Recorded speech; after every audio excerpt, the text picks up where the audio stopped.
And welcome back, everybody. NFL legend Junior Seau has reportedly been found dead in his Southern California home. Investigators believe he killed himself. A law enforcement source at the scene told reporters they believe that Seau shot himself.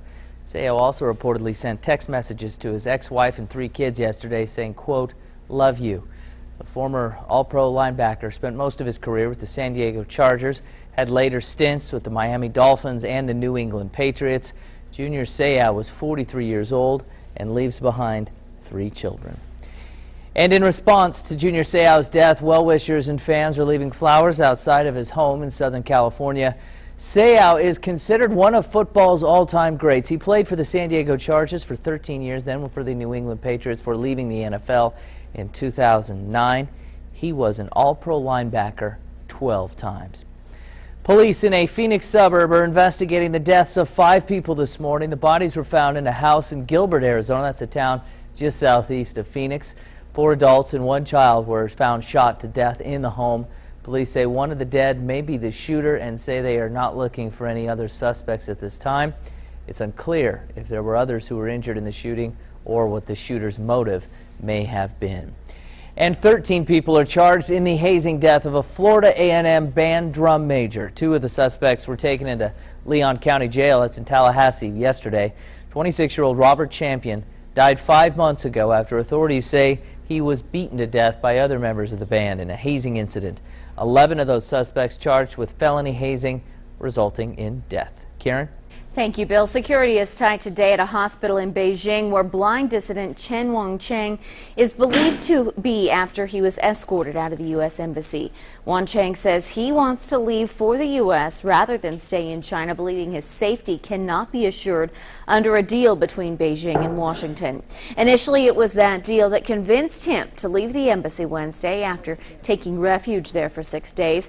After he left, he was taken to the hospital to receive treatment for an injury he suffered when he escaped the home where he was under house arrest. And the tensions between the U.S. and China remain this morning as China's top diplomat today criticized human rights remarks made by Secretary of State Hillary Clinton. Clinton said in a speech in Beijing that China must protect human rights, rejecting Beijing's criticism for the U.S. for getting involved in the case of Chen Wancheng.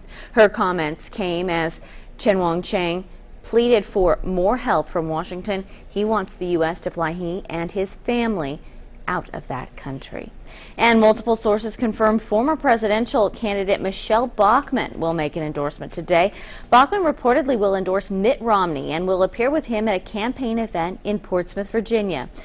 With Newt Gingrich officially suspending his campaign yesterday, Romney looks to have the Republican nomination sealed. The Minnesota Congresswoman suspended her own campaign back in January, but had so far declined to back any of the other candidates. And today, the federal government will release a number of documents taken from the compound in Pakistan where Osama bin Laden was killed last year. Those documents will be released in English translation along with the original versions in Arabic. The documents will be posted online this morning along with a report placing them in context and offering an overview of their contents. And President Obama is inviting all Americans to join as their faith and conscience guides them in a National Day of Prayer. Obama declared today as the National Day of Prayer at the beginning of this month. His declaration asks Americans to join in giving thanks for the blessings we enjoy and to pray for guidance, grace, and protection for our nation.